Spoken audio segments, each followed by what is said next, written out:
c'est Jean-Michel Sauvage, hein. Je suis paysan dans le Pas-de-Calais.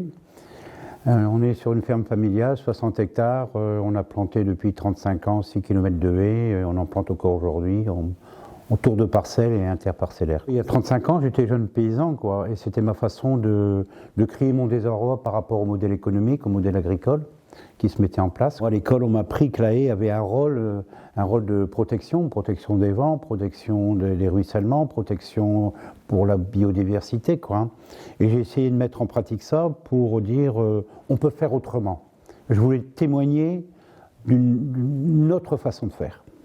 Alors nous, on est dans le concret, le Pas-de-Calais, avec les inondations qui viennent de se passer, quoi. Une relation directe avec nos pratiques agricoles qui sont aujourd'hui monstrueuses, quoi, hein, dans la mesure où on ne respecte pas le sol et que les champs ne sont jamais assez grands et qu'il y a de moins en moins de paysans.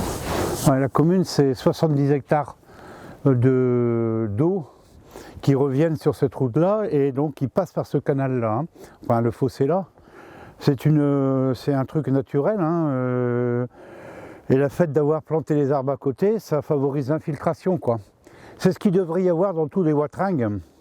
Il ne peut pas y avoir de fossé sans haies, sans bande enherbée, quoi, hein. Le racinaire, il fissure le sol et il favorise l'infiltration des eaux, quoi. C'est des choses, c'est le bon sens paysan, quoi, hein.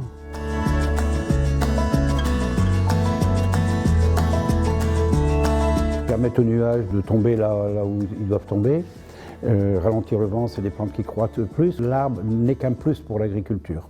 Et aujourd'hui, la question à se poser, est-ce qu'il ne faut pas l'inscrire dans la loi, hein? Sinon, les fermes agro-industrielles ne le feront jamais.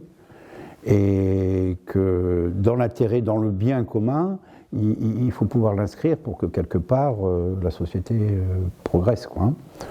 Les moyens mis en œuvre pour les politiques agricoles, que ce soit au niveau de l'Europe, au niveau national ou au niveau local, c'est beaucoup d'argent pour l'agriculture. Je pense que ça coûterait beaucoup moins cher à la collectivité de travailler en amont, c'est-à-dire d'avoir une politique agricole qui soit plus attentive au sol, planter des haies, des bandes enherbées, retenir l'eau, une meilleure infiltration.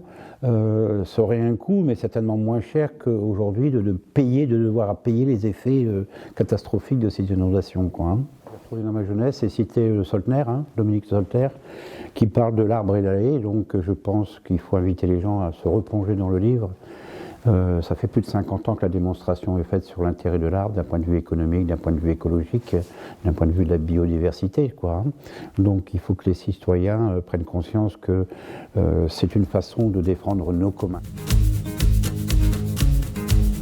Initiative Paysanne accompagne les agriculteurs et agricultrices sur les projets d'agroforesterie et la transition des pratiques vers l'agriculture paysanne.